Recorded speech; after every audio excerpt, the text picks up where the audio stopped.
Rach, the middle for Brighton, Villa, Liverpool and Everton. Stalwarts of the middle section of the table. Brighton finished in 5th place. They stayed in 5th pretty much all season.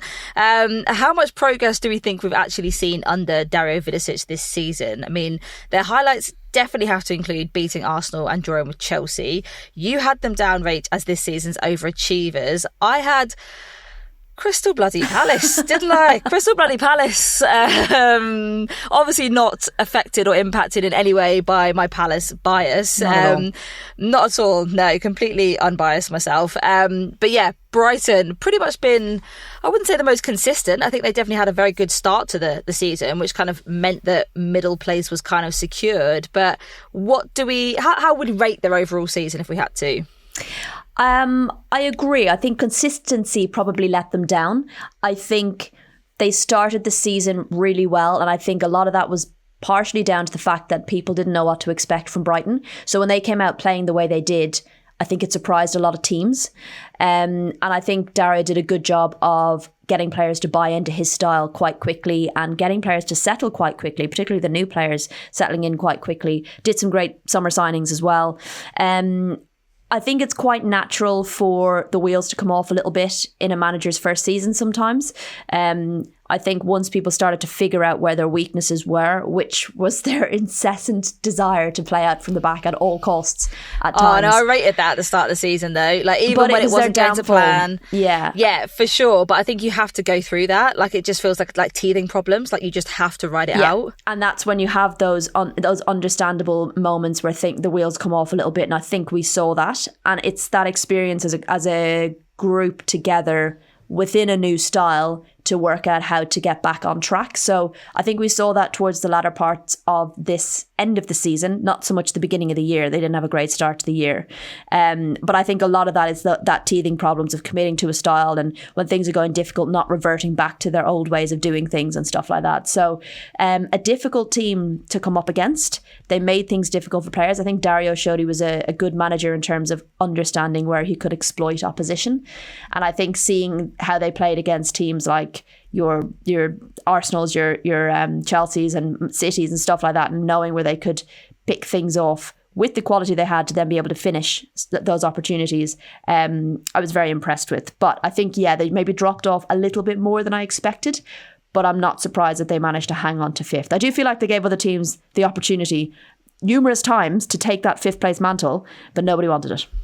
Yeah, I agree. And I think a lot of it seems to come down to the business they did during the summer transfer window. I think, bringing in your Michel Adjumans, your, Nikita Parisis, your Frank Kirby's. And I know, obviously, there were so many incredible players in the squad already, but I think that really bolstered things and brought an excitement to the team. And I think it definitely managed to get people back to being excited about Brighton. They kind of felt like, not a stagnant one, but a little bit like an Everton club. You didn't really know what to expect. It's there wasn't a defined style. And I feel like actually they've found their feet a little bit. I feel a little bit more, I don't know, there's an excitement around Brighton, the Seagulls, and doing business and not knowing what to get from those games. So yeah, but do we think actually there's going to be sort of, I don't know, more tension around them next season? What can they do? Can they creep up to one of those 3rd, 4th place spots? I think what I don't want to happen is the thing that's becoming a bit of a trend now, where a team overachieves and then everyone expects the world from them the following season. So I think Dario Vidicic is very much, I don't look at the table, which I don't believe, but he's very much not really about talking about the table and breaking into the top 4. I think he's all about building a squad, building a style, and then focusing on how they grow. So still relatively new. I think they're going to have to do some business. I think 5 players have already said that, goodbye to the club. They'll need to replace them. But I'm hoping to see a similar kind of injection of quality into the squad in the summer to maybe help them sustain that impressive run, as opposed to already expecting them to improve on it. No, definitely. And I think let's touch a little bit now on Aston Villa. They beat Brighton 3-1 on the final day, leapfrogging several clubs to finish a very respectable 6th. Just to put it into perspective, so over a month ago, they were on the brink of relegation, 1 point above Palace. Listener Sophie has got in touch and said, what they've done is wild. And listener Rosie Moo has asked us on Instagram, what do you think helped Villa turn things around for the last few games of the season? They've won their last 5 matches. What a high to end on. That's so positive. Yeah, it's amazing. Once they got rid of those shackles of fear of relegation. Oh, the shackles of fear. I feel like Natalia came in not expecting to have to manage a team to stay up. I don't think that was kind of what was maybe sold to her.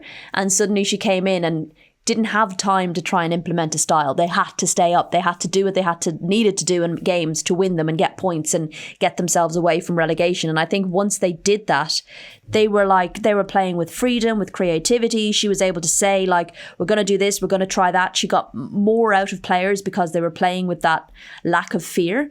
And I think they could, I mean, look, we'll see next season who she brings in, because to be able to show your style so quickly with the players there that they have, and I think quite a few will leave Villa.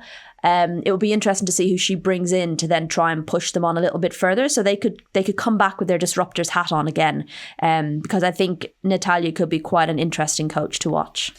Yeah, definitely. I think, how are we kind of expecting Villa to look next season once Natalia's had a chance to really put a stamp on the team? And I think Rachel, obviously, you just mentioned there about, some of the players leaving. We already know Rachel Corsie, Jordan Nobbs leaving, Daniel Turner, Mas Pacheco, already some big names there who'll be departing Villa. In fact, it sounds like they're kind of maybe looking at a small rebuild this summer, do we think? Yeah, I think so. And I think if what those last 5 matches are anything to go by, I think if Natalia is able to get players in her mould to play the style that she wants to play, it could be quite an exciting season for Villa. But it's one of those, you just kind of have to wait and see how things play out. All right, watch this space. After overachieving last season and finishing 4th, Liverpool finished up in 7th this season after a very up and down campaign that saw a managerial sacking midway through. I mean, who didn't experience a managerial sacking halfway through the season, to be honest? Just Chelsea. Can we see interim manager Amber Whiteley staying on next season, do we think? I think it'd be interesting. And I'd never mean this to sound like a negative, but like it shows the ambitions of a club as to whether they're willing to go hunt down maybe some big winner and entice them to Liverpool and try and help push them up the table. But equally, we've seen Arsenal did it with Renee Sleggers. What happens when you give a coach a go who knows the team inside and out, and what kind of impact that can have. They knocked Arsenal out of the FA Cup. She's definitely had some games, feathers in her cap, I think. To kind of, put her case forward and say, give me the job. So it's always a tough one to call. It depends on how Liverpool are planning to attack next season. And I know the next question is going to be on Olivia Smith, and I think that will be quite telling. Oh, you read my mind. Yeah. I think it's going to be telling. She's been such a big part of their campaign. I mean, we were expecting big things when she came into Liverpool as their record signing over summer last year. Obviously wanted to kind of, make a mark with Liverpool, but also kind of cement her place for the Canadian women's national team too. I think she missed out on the Paris Olympics. That was obviously super, super disappointing for her, but she'll definitely be gunning for what looks like, the Brazil 2027 Women's World Cup. And I think that could be a moment that we really see her break through on the international stage, perhaps. But Liverpool yet to offer her a new contract. She's got 2 years remaining on her current deal. She's been a massive part of the season for them, scoring 7 goals across 20 matches. Rach, how much of an impact can we really put down to Olivia and how she's done with Liverpool this season? She's been massive. She's been such a huge part. Huge. I always think back to that Manchester United win and how they were just camped in their own half for most of the first half. And then suddenly a couple of counterattacks. It's the confidence that she plays with in her own abilities. Many players of that age would be in a one-on-one situation or bearing down on goal with defenders, nipping at your heels, and you'd crumble or you'd panic or you wouldn't be able to get the shot off. And she just doesn't have that fear, which I think is incredible. So she's allowed them to kind of turn those games on their head that maybe they wouldn't have come out with anything to come out with 3 points. So I think she's been massive. I think hanging on to her is like imperative for Liverpool. I wouldn't be surprised if clubs come knocking, big clubs. If Chelsea lose a few players, I don't know, say JRK, I don't know what the situation is with her, but like that would be an opening. And can you resist the call of a club like Chelsea? Like, you tell me as a player, Chloe, especially a young player, like I always think maybe a bit too idealistically and think if I was a young player and I had like a good season, I could stay with a team and be the player they build the team around. Or I could go to a really big club and probably not get as many minutes and probably not be as impactful. But you're at a bigger club, you're getting a good wage, and maybe that sets you up for bigger things. I don't know what as a player, what would you do? Because I know she's got her family around her, she's got her head screwed on, so it'll be interesting to see what happens. Well, I think, what do you want to be? Do you want to be a big fish in a small pond, or do you want to be a small fish or even in a for big another pond? season? I think, I mean, if I was in charge of advising Olivia, I'd be saying stay with Liverpool. I'd be saying you've got one really, really good season under your belt. We've seen so many times where the expectation is hyped up around younger players, and then all of a sudden there's a drop off, and, you know, people are saying, oh, you know, we built her up too soon and whatever it is. And I think, you know, give yourself time. She's still so young. There's no rush to kind of head on into, you know, bigger WSL teams. And also, if you're a part of a Liverpool team going from, you know, 7th place into 4th place or making the Champions League qualification for the first time, like, that accolade is huge, rather than being a part of a Chelsea or an Arsenal, where those kind of things are more guaranteed, but you're part of the bench instead. Like, you want to be playing a part in those things. And also for Olivia, where a big part of what she wants to do and achieve is make it back into the Canadian women's national team squad, you've got to be getting minutes. Like, you want to be seen. Like, you want the managers and the coaches on those squads to pick you up. So I'd be saying stick with the Reds, keep doing what you're doing, and build consistency. That's my old brain. That's what I'd be doing. That's what I'd be saying. As the grandma of a former WSL time gone by.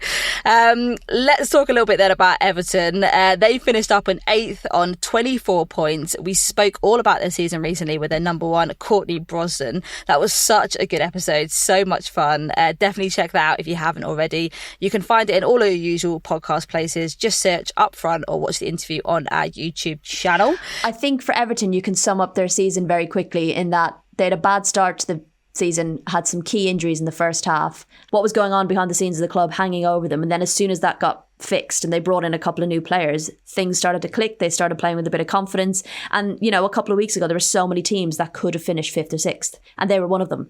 So not a terrible season, but a very good second half of the season, I think.